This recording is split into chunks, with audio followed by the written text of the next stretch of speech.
வேற லெவல்ல இருக்கு, உண்மையிலேயே வேற லெவல்ல இருக்கு. ஃபுல்லா ஃபீல் குட் மூவி, நீங்க எதிர்பார்க்கவே முடியாது. எல்லாருமே லைஃப்லயும் இருக்கு சின்ன சின்ன விஷயத்தை தான் நம்ம எக்ஸைட்மெண்டா பார்க்கணும், ரொம்ப இதுவா இருக்கணும். வேற லெவல்ல இருக்கும், எல்லாருமே பார்க்க வேண்டிய மூவி. எல்லாரும் பெர்ஃபார்மன்ஸ் எப்படி? கார்த்திக் அரவிந்த் சாமி மோஸ்ட்லி அந்த 2 கேரக்டர் மட்டும் தான் மோஸ்ட்லி இருக்கும். அந்த 2 கேரக்டர் பயங்கரமா இருக்கும். அந்த 2 கேரக்டர் பெர்ஃபார்மன்ஸ் வேற லெவல், நினைச்சே பார்க்க முடியாத அளவுக்கு படம் വേറെ എപ്പോഴും എന്താ പറയാ, സിനിമയോടൊപ്പം പ്രേക്ഷകൻ നമ്മള് സഞ്ചരിക്കുന്നു പറയത്തില്ല. ഈ സിനിമ മെയ്ഴിക്കുന്ന പറഞ്ഞാൽ നമ്മള് ഒരു സെക്കൻഡ് ആദ്യം മുതൽ അവസാനം വരെ ഈ സിനിമയോടൊപ്പം സഞ്ചരിക്കുന്ന ഒരു അവസ്ഥ തന്നെയായിരുന്നു. സത്യം പറഞ്ഞാല് ഓരോ സീനും ഭയങ്കര ബ്യൂട്ടിഫുൾ ആയിട്ടുണ്ട്. ഒപ്പം ഗോവിന്ദസ്തയുടെ മ്യൂസിക് എന്ന് പറഞ്ഞാല് ആ സിനിമയ്ക്ക് ആവശ്യമായിട്ടുള്ള, ആ യാത്രയ്ക്ക് ആവശ്യമായിട്ടുള്ള കിടില മ്യൂസിക്. കാർത്തി സാർ ആയിക്കോട്ടെ, അരവിന്ദ് സ്വാമി സാർ ആയിക്കോട്ടെ, എല്ലാവരും ഗംഭീര പ്രകടനം. സത്യം പറഞ്ഞാൽ തിയേറ്ററിൽ ചെന്നിരുന്നിട്ട് ഇതിന് അല്പം ഡ്യൂറേഷൻ കൂടുതലുണ്ടെന്നുണ്ടെങ്കിൽ ഈ സിനിമയുടെ ആ ഒഴുക്കിനോടൊപ്പം നമ്മളും ആ നാട്ടിൻപുറവും അവരുടെ ജീവിതവും ഒക്കെ ആയിട്ട് സഞ്ചരിക്കുന്ന വേറൊരു ഫീല്. തീർച്ചയായിട്ടും തിയേറ്ററിൽ ആസ്വദിക്കാൻ പറ്റിയ ഒരു ഗംഭീര സിനിമ തന്നെയാണ് മെയ്യഴകൻ. തിയേറ്റർ എക്സ്പീരിയൻസ് ആണ്. 96 ഒക്കെ ഇഷ്ടപ്പെടുന്നവര് ഉറപ്പായിട്ടും ഒന്ന് കാണും. അതുപോലെ തന്നെ ഒരു സ്ലോ ഫേസിലെ ഡ്രാമയാണ്. കാർത്തിക് അരവിന്ദ് സ്വാമി ഒരു രക്ഷയില്ല. പ്രേംകുമാറിന്റെ മറ്റൊരു ഹിറ്റാണ് അതിൽ. അതുപോലെ മ്യൂസിക് എന്റെ പൊന്നെ ഒന്നും പറയണ്ട, ഫസ്റ്റ് തൊട്ട് എൻഡിങ് വരെ എൻഗേജ്ഡ് ആയിരുന്നു. ഭയങ്കര ഫീലാണ് നമ്മൾ ഇറങ്ങി വരുമ്പോഴത്തേക്ക്. എന്നെ പണി വെച്ചെടുക്കാന്ന് പറയില്ല, അതുപോലൊരു ഫീലിലാണ് ഇറങ്ങി വരുന്നത്. ഒരു ലൈഫുള്ള ഫിലിമാണ്. അതുകൊണ്ട് മിസ് ചെയ്യാതെ തിയേറ്റർ തന്നെ ഒന്ന് കാണും. Super movie. പെർഫോമൻസ് ഒക്കെ എങ്ങനെയുണ്ട്? ഒരു രക്ഷയില്ല. കാർത്തിനൊക്കെ സ്ക്രീനിൽ തന്നെ കണ്ടിരിക്കുക എന്ന് പറയുന്നത് ഒരു ഭയങ്കര ഒരു മൂഡാണ്, ഒരു ഭയങ്കര ഒരു വികാരമാണ്. പുള്ളിയുടെ പെർഫോമൻസ് എന്ന് ഞാൻ പറഞ്ഞറിയിക്കാൻ പറ്റത്തില്ല.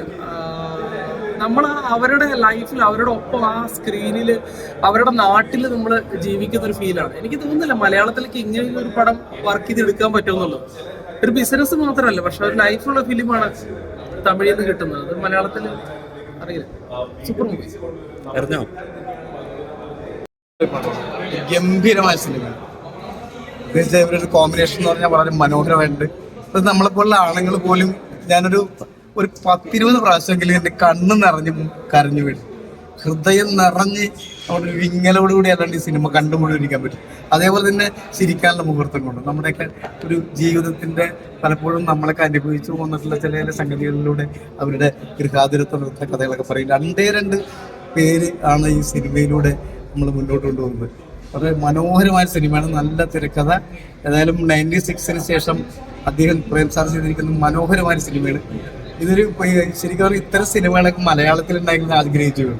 ഒരു തരത്തിലുള്ള ഒരു ഫൈറ്റില്ല, വലിയ രീതിയിലുള്ള ബഹളങ്ങൾ ഒച്ചപ്പാടൊന്നും ഇല്ലാത്ത മനോഹരമായ രീതിയിലുള്ള ഒരു സിനിമയാണ്. ഇത്ര നല്ല സിനിമ ഏതായാലും ഇത്രയും വർഷത്തിന് ശേഷം പ്രേം സാറിൻ്റെ ഭാഗത്ത് നിന്ന് ഒരുപാട് സന്തോഷമാണ്. അരവിന്ദ് സ്വാമിയുടെയും കാർത്തിയുടെയും ഗംഭീരമായൊരു കോമ്പിനേഷനാണ്. മനോഹരമായ കഥ, ഗൃഹാതുരത്വം നടത്തുന്ന ഗ്രാമീണ അന്തരീക്ഷത്തിലുള്ള വളരെ മികച്ച ഒരു നമ്മുടെ ചിത്രീകരണങ്ങളും ഒക്കെയാണ് മനോഹരമായിട്ടുള്ളത്. ഈ അടുത്ത കാലത്ത് കണ്ടെങ്കിൽ ഏറ്റവും നല്ലൊരു സിനിമ എന്ന് തന്നെ പറയാം, ഒരു തർക്കമില്ല. തീർച്ചയായും കുടുംബ സദസ്സുകൾ തിയേറ്ററിൽ വന്ന് കാണേണ്ട ഉഗ്രനായ ഒരു സിനിമയാണ്, ഒരു തർക്കമില്ല കാര്യത്തിൽ മെയ്യഴകൻ. ഗംഭീരമായ അവസാനം വരെ നമ്മളൊക്കെ ഇങ്ങനെ ആ ഒരു സസ്പെൻസിൻ്റെ ഒപ്പം നിസ്സാര സംഭവം എന്ന് പറയാം. പക്ഷെ അത് ഞാൻ പറയുന്നത് ശരിയല്ല, സിനിമയിൽ ആളുകൾ കാണുന്നതാണ്. പക്ഷെ അതിനെ അത്രമാത്രം മനോഹരമായ രചനയിലൂടെ ഇങ്ങനെ കൊണ്ടുവരുന്ന ഒരു സിനിമ ഗംഭീരമാണ്. മെയ്യഴകൻ സൂപ്പർ ഫിലിമാണ്. Thank U.